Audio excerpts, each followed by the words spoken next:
Bienvenue à cette toute dernière émission de la saison de Sport Neuf Laval. En espérant que vous allez bien à la maison, aujourd'hui, on vous a préparé une thématique quand même assez intéressante pour cette dernière. On veut savoir, est-ce que les arts martiaux, c'est une affaire de gars? Et pour parler de ça, on a avec nous Benoît Morissette, entraîneur-chef du club de taekwondo de Laval. Bonjour Benoît. Bonjour. Comment ça va? Ça va bien, et vous? Oui, ça va bien. Écoute, on est content. Moi, la première, je suis contente qu'on démystifie aujourd'hui les arts martiaux comme étant non seulement, ce n'est pas une affaire de gars seulement. Non, là. pas du tout. Et j'aimerais ça que tu nous expliques qu'est-ce que les filles peuvent gagner à pratiquer les arts martiaux. Exactement la même chose que les garçons. D'ailleurs, dans mon club, j'ai autant de membres masculins que féminins. Les circuits de tournois, de compétition, c'est mix. C'est sûr, bon, les garçons compétitionnent avec les garçons, les filles avec les filles, mais dans chaque tournoi, il y a des catégories garçons, des catégories filles. Il y a presque autant de participants garçons que filles. Des fois un peu plus côté garçons, des fois un peu plus côté filles. Ça dépend des tournois. Et puis, dans les cours, eh bien, il y a des entraîneurs masculins, des entraîneurs féminins aussi en même temps. Donc, il y a une bonne équité. Donc, on fait souvent le lien entre les arts martiaux et l'autodéfense, mais c'est un sport en soi. Hein? Oui. Si on regarde le taekwondo, c'est pas nécessairement seulement que pour la défense ou l'autodéfense, c'est vraiment un sport en soi. C'est pas mal un sport, surtout que là, bon, on est reconnu olympique. Il y a des tournois un peu partout, des Open internationaux. Ils ont commencé à débuter ce qu'on appelle les Grands Prix, que c'est des tournois professionnels. Il y a des bourses aux athlètes. C'est même la discipline officielle de l'armée. Il y a un championnat mondial militaire. Il y a les Jeux olympiques universitaires, les Jeux panaméricains. Il y a des tournois à différentes envergures. Est-ce qu'il y a une raison particulière qui expliquerait peut-être la moins grande popularité ou en tout cas connaissance du taekwondo en Amérique du Nord? En Amérique du Nord, c'est qu'il y a beaucoup de sports et de disciplines, mais si on regarde dans le monde entier, le taekwondo est une des 5 disciplines les plus pratiquées sur la planète. On estime au-delà de 100 millions de participants là, à travers le monde. Si on regarde des pays plus au niveau de l'Amérique du Sud aussi, au Mexique, je vous dirais que le taekwondo est autant subventionné par le gouvernement mexicain que le soccer. OK. Donc, c'est quand même... ça gagne en popularité, ça gagne prend... beaucoup en popularité. De plus en plus en Europe aussi. L'Europe domine de plus en plus au niveau international aussi. Il y a une très grande part qui est prise, des investissements. Par exemple, l'équipement électronique que les personnes portent sur eux pour bénéficier. Nouveau, ça? Oui, c'est nouveau. C'est pour bénéficier du système de pointage. Eh bien, justement, il y a une compagnie qui est très connue dans le taekwondo qui s'appelle Daido qui est là, mais il y a aussi un concurrent qui vient d'apparaître sur le marché, puis c'est Adidas. OK. Ça fait que c'est... Quand on voit quand même...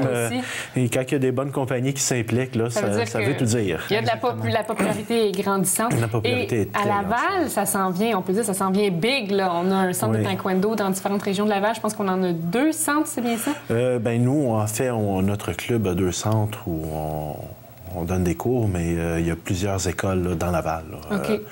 De très grandes écoles aussi. Là. Puis, qu'est-ce que la pratique du taekwondo apporte à ces athlètes?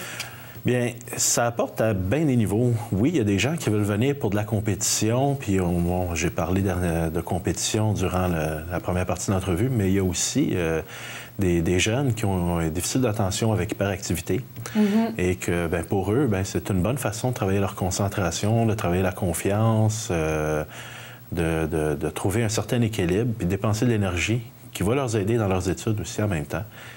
Il y a une certaine discipline aussi. Qui va aussi les aider dans le contrôle. Oui, beaucoup de contrôle de soi, beaucoup de confiance. Oui, arts martiaux, on dit autodéfense. Il y a quand même un certain niveau d'autodéfense qu'on peut aller chercher, mais surtout une confiance en soi par rapport à des situations de stress.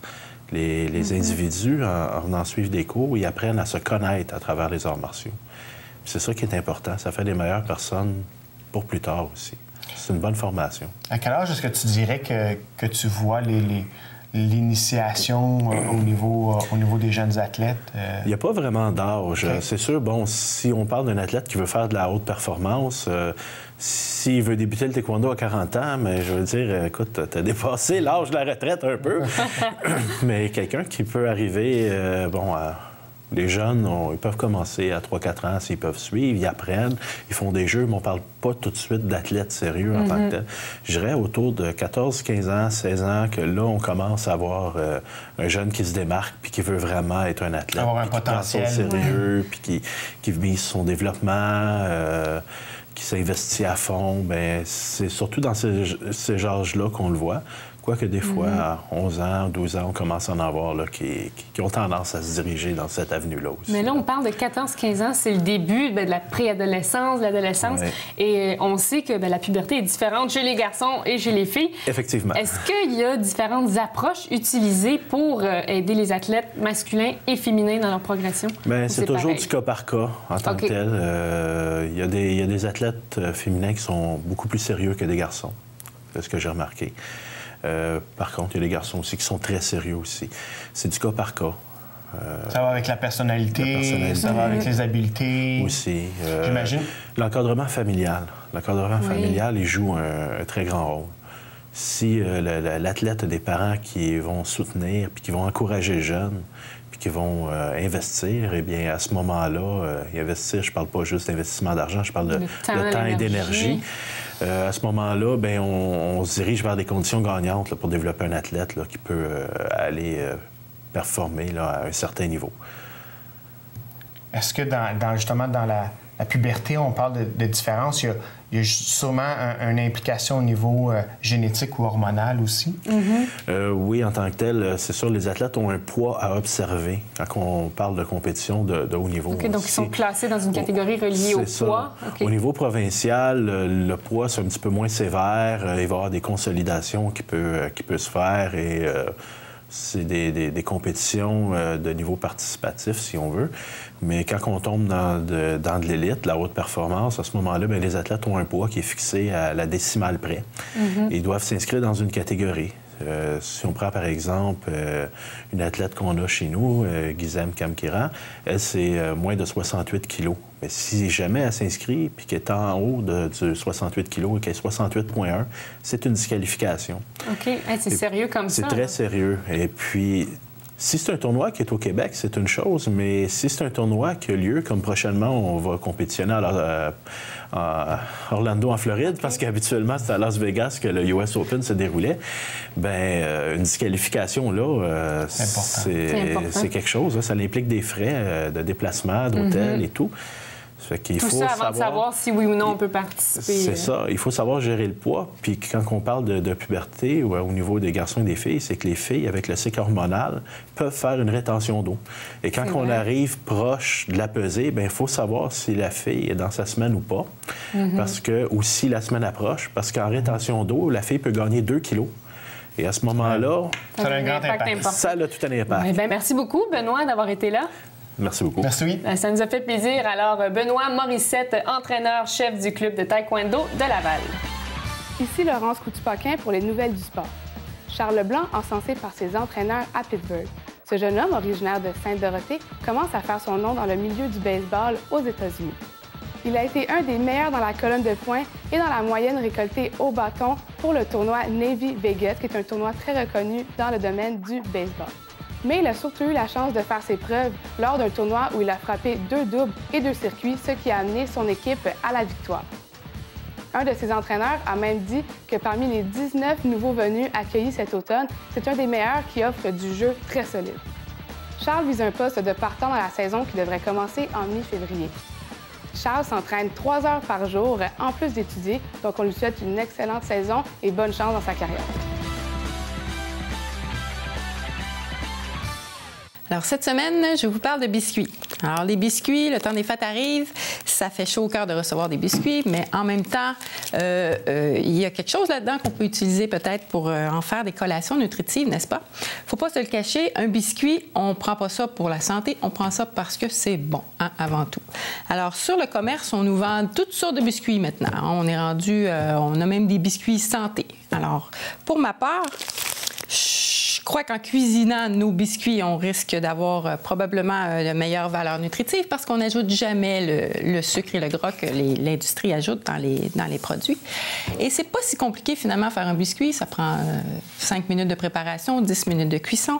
Alors, c'est ce que je vais essayer de faire aujourd'hui, c'est de vous convaincre de faire vos propres biscuits et aussi vous montrer comment on pourrait ajouter, enrichir nos biscuits pour en faire des aliments finalement nutritifs.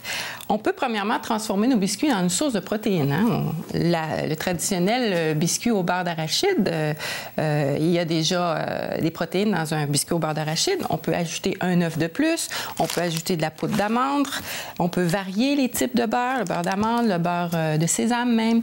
Et on se retrouve quand même avec une bonne source d'acides gras essentiels. Et c'est nous qui choisissons les gras et c'est des gras variés. Alors déjà, c'est une amélioration par rapport à ce qu'on peut acheter sur le marché. On peut aussi transformer nos biscuits en une source importante de fibres. On peut ajouter, notamment si on remplace peut-être le tiers de la farine par du son d'avoine et on utilise des farines de grains entiers, on se retrouve avec un aliment qui peut faire partie finalement d'une bonne collation saine et équilibrée. Les fruits séchés également peuvent ajouter des fibres en bonne quantité. Donc, notre biscuit devient une source de fibres et on peut aussi faire un biscuit qui peut devenir une source de fer. Comment on peut faire ça? Ça, c'est utile pour les personnes qui ont tendance à faire de l'anémie ou pour les enfants qui ne mangent pas beaucoup de viande. Alors, en attendant que votre petit apprécie votre bon roast beef, vous pouvez faire des biscuits à partir de céréales pour bébé. Effectivement, une partie de la farine, on peut aller utiliser jusqu'au tiers de la farine sous forme de céréales pour bébé. Ça permet d'aller chercher l'équivalent d'environ une portion de viande pour un enfant. Il y a aussi la crème de blé, qui est une bonne source de fer, qui peut servir à faire des biscuits. Et un biscuit, ça peut être aussi une galette d'avoine qu'on peut se servir à la collation. On peut utiliser ces aliments-là justement entre les repas pour éviter de manger moins au repas. Donc, il n'y a rien de négatif au fait d'utiliser un bon biscuit quand on se les cuisiner soi-même. Alors, pour la conservation, les biscuits emballés comme ça dans un petit emballage ou dans un pot hermétique vont se conserver environ une semaine. C'est-à-dire qu'on espère que vous allez les garder d'ici là, ce que je doute. Donc, à Noël, on se fait plaisir. Les biscuits, c'est pas juste pour c'est pas juste pour la santé, c'est pour le cœur. Et donc, le temps des fêtes arrive et je vous souhaite un bon temps des fêtes avec plein d'amour au-delà de la satiété. Merci. Au football, victoire de l'équipe Curé-Antoine Labelle, les Loups, dans la catégorie juvénile Division 1 pour une 3e fois. Ils ont effectué une très belle remontée, laissant comme marque finale 28-23 contre le Collège Notre-Dame, les Cactus. En saison régulière, les Cactus du Collège Notre-Dame avaient gagné leur dernier match contre les Loups, donc une certaine rivalité s'installait entre les deux équipes et la vengeance était au rendez-vous. Le corps arrière Benjamin Pierre s'est blessé en deuxième quart suite à une commotion cérébrale et a dû donc laisser sa place à Samuel Cloutier et à son receveur de ballon, Samuel Kawanda. C'est Samuel Kawanda qui a effectué le toucher victorieux à 30 secondes de la fin. Félicitations aux deux équipes qui ont disputé un match très serré. Notre athlète invitée de la semaine se nomme Gizam Kamkiran. Elle est âgée de 16 ans. Elle a commencé à pratiquer le taekwondo à l'âge de 7 ans. Elle a été 3 fois championne canadienne de taekwondo. Et puis, l'année dernière, elle a atteint le top 16 au championnat mondial junior. C'est un honneur de l'avoir avec nous aujourd'hui. Bonjour, Gizam. Bonjour. Comment ça va? Bien, vous? Ben oui, ça va bien. On a encore son entraîneur qui est avec nous. Gizam, en débutant, je voulais te poser la question dans le contexte de notre thématique d'aujourd'hui, notre thématique qui est, je le rappelle, est-ce que les arts martiaux, c'est une affaire de gars seulement? Et tu es la preuve que non, ce n'est pas seulement une affaire de gars. Mais pourquoi est-ce que tu as décidé de pratiquer le taekwondo? Au début, j'ai commencé à l'âge de 7 ans. OK. J'aimais pas ça. J'allais avec la force de mes parents, avec ma sœur puis mes 2 cousines. Puis après, on a déménagé.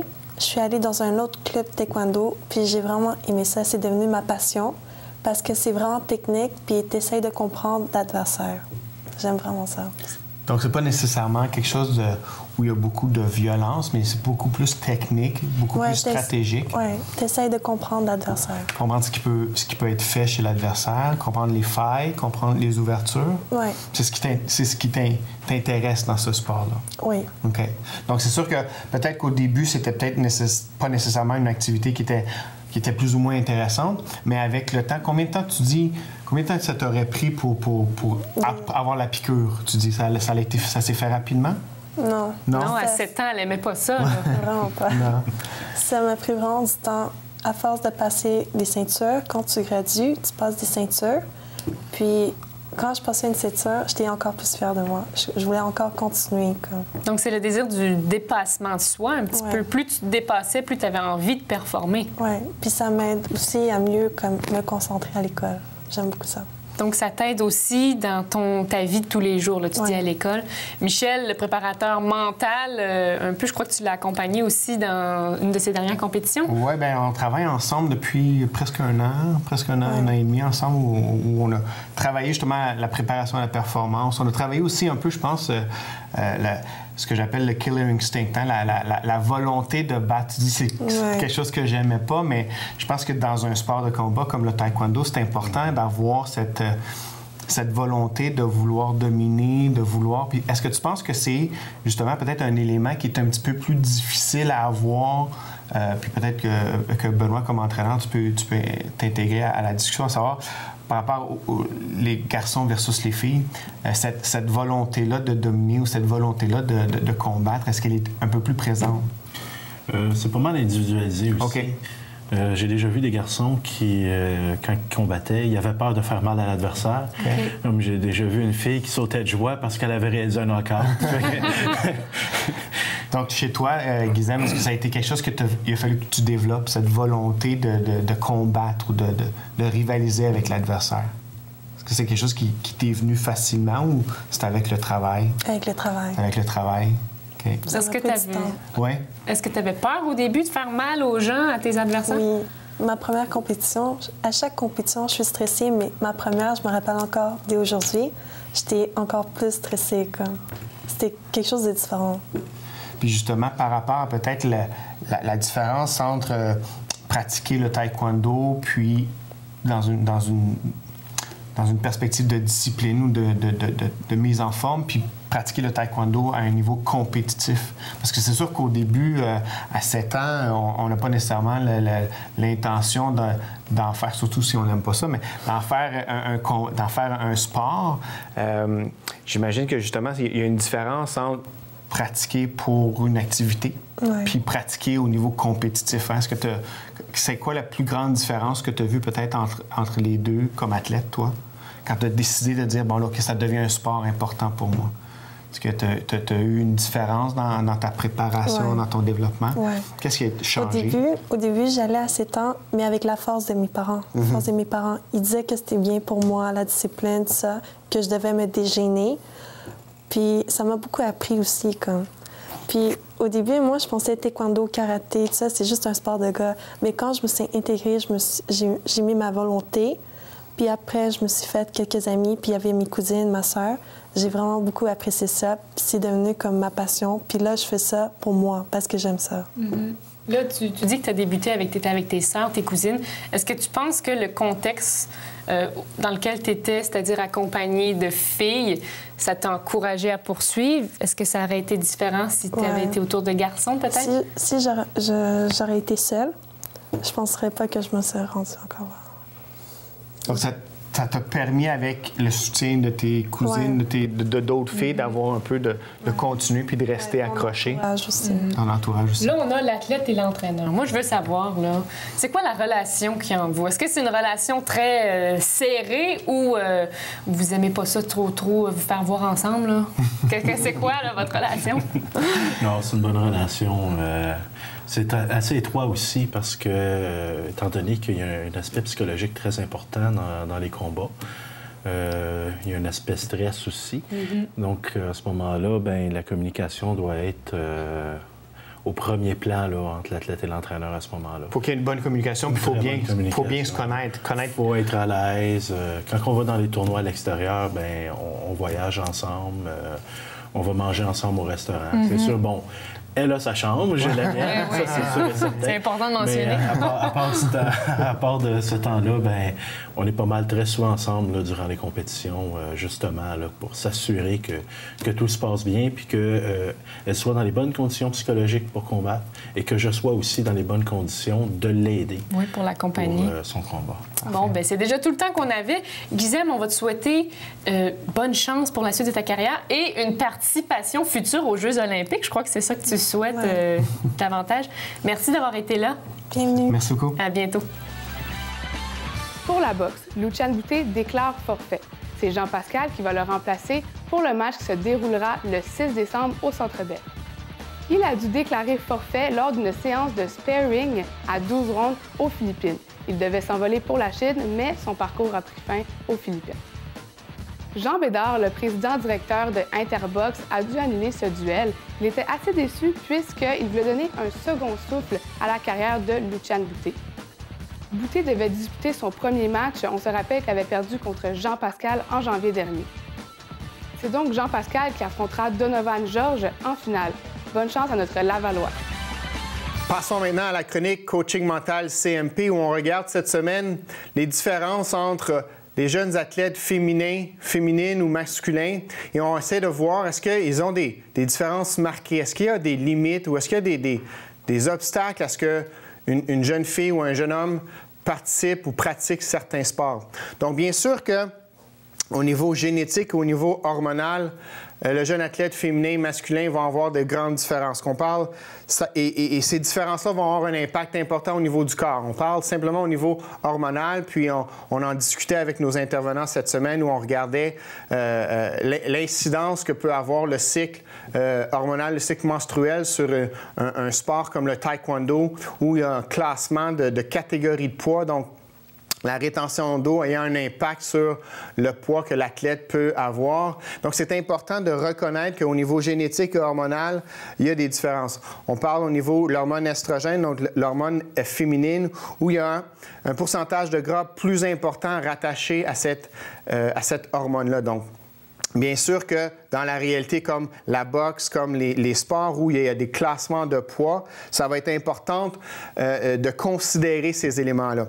On peut regarder aussi au niveau des marathoniens. On sait que, par exemple, une marathonienne féminin va avoir un pourcentage de gras plus important qu'un marathonien masculin. Donc encore là, ça a des impacts sur les capacités physiques et technique d'un athlète. Bien sûr, il va avoir des avantages. Habituellement, avec un plus haut taux d'estrogène, on a aussi une plus grande flexibilité, donc une plus grande amplitude de mouvement, que ce soit au niveau des sports de raquettes, comme le tennis, un sport où les mouvements sont importants, comme la gymnastique. Donc encore là, et l'équivalent au niveau de la testostérone, au niveau de l'hormone mâle, bien, le développement musculaire va être favorisé par un plus haut taux de testostérone. Donc, encore là, il va y avoir des sports qui vont être peut-être plus favorisés, mais ce n'est pas une discussion, ce n'est pas une évaluation de savoir est-ce que les jeunes filles ou les jeunes hommes sont meilleurs, plus forts. C'est vraiment de prendre en considération les différences génétiques, hormonales et peut-être de faire un meilleur match au niveau des sports possibles. Encore là, dans la testostérone, plus grande production de globules rouges, donc un effort cardiaque ou une plus grande capacité aérobique qui va être souvent remarquée au niveau des jeunes garçons. Cependant, est-ce qu'il y a des différences marquées au niveau de la capacité à gérer le stress ou gérer les émotions en performance, en compétition? Le Journal of Applied Sports Psychology a présenté et a publié certaines études qui démontrent que habituellement, les jeunes filles ont une plus grande facilité à gérer le stress, gérer les émotions en situation de compétition, vont se trouver plus de techniques pour bien le faire. Ils vont avoir aussi vont être à la recherche d'une plus grande acceptation sociale. Donc, par rapport au succès, par rapport à être reconnue par ses pairs, donc la jeune fille va rechercher beaucoup plus cette reconnaissance-là il va peut-être avoir un peu plus de difficulté à gérer la pression du groupe. Du côté des garçons, on va être encore un petit peu plus impulsif, plus agressif dans la gestion de notre stress ou de nos émotions. Et ils vont rechercher les sports de groupe où le statut et le succès personnel vont être beaucoup plus facilement démontrables et reconnaissables. Donc, vous recherchez du soutien pour mieux comprendre ou mieux coacher ces différences-là entre les jeunes garçons et les jeunes filles. Vous souhaitez en connaître un petit peu plus sur la préparation mentale. On vous invite à visiter notre site Internet www.cmpcoaching.ca. À la prochaine. Pour le hockey, Steve Bossé signe avec les Prédateurs de Laval. Après un long processus de négociation, la direction de l'équipe des Prédateurs ont mis sous contrat l'homme fort Steve Bossé le 11 novembre dernier. Bossé est donc de retour dans la Ligue de hockey nord-américaine après 5 ans d'absence. Il est connu comme un joueur d'impact puisque de 2003 à 2009, il a jeté les gants à plus de 221 reprises, gagné plus de 1 duel sur 2 et accumulé plus de 1000 minutes de punition en 150 parties. L'athlète de 33 ans a aussi livré 11 combats d'arts martiaux mixtes et a remporté 9 de ses 10 combats en knockout. Il aura donc à impressionner les partisans du Colisée de Laval. C'était Laurence Coutu-Paquin pour les nouvelles du sport. Et voilà, c'est ce qui met fin à cette belle saison de Sportneuf Laval. Merci, Michel, d'avoir été là. Merci à toi, Sarah. Ça m'a fait plaisir. As-tu eu du fun? Oui, je pense qu'on a eu du plaisir puis qu'on a abordé le sport sous différentes thématiques. Ça a été intéressant. Je pense qu'on s'est amusé aussi. Certainement. Hein? Certainement, on a eu bien du plaisir. On profite aussi pour remercier notre chroniqueuse nutrition, Marie-France Lalancette, et notre lectrice de nouvelles, Laurence Paquin-Coutu. Et on veut également remercier Roberta Arguello qui a passé une partie de la saison avec nous en tant que lectrice de nouvelles. C'est vrai. On veut également vous remercier, vous, notre public à la maison. Merci d'avoir été là. On vous invite également à venir nous suivre sur notre compte Twitter à Sportneuf Laval, sport avec un S. D'ici là, on vous souhaite de passer un joyeux temps des fêtes accompagné de votre famille et de vos amis. Et au plaisir de vous retrouver peut-être pour une saison prochaine. Au revoir! À la prochaine!